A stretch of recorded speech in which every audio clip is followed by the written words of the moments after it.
Deepwater Point is about the deepest spot we find in the lake.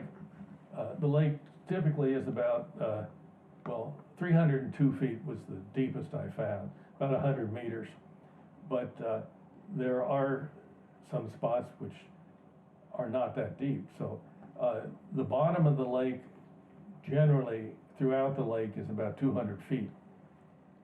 And then on the west side of the lake, there's not as gentle a descent into the depth as there is on the other side. That's because of the strong current of the water that we mentioned that came out of Clam and hit the Yacht Club Point, and then came around and started to scour out things that going past French Point. French Point's formed in there, and then Deepwater Point, and out from Deepwater Point is about the deepest point in the lake, and that's I say that's about 302 feet, I think. Along at the south end of the lake, there's a generous sandbar, and the sandbar has been formed by a lot of the processes that we speak of. In fact, it was the sandbar that cut Torch Lake off from Skegmog Lake, or Round Lake.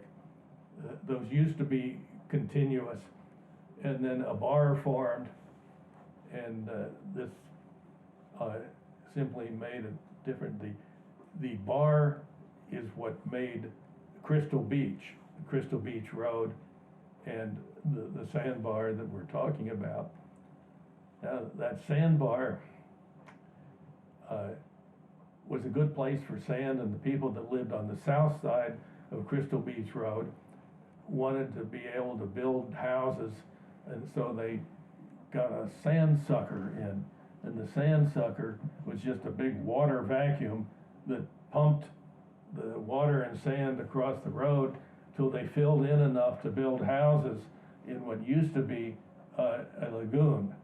Fortunately, that sand sucker left holes in the sandbar, so people walking along in the sandbar where the water might be 2 feet deep or 3 feet deep suddenly find themselves in a hole that's 15 or 20 feet deep.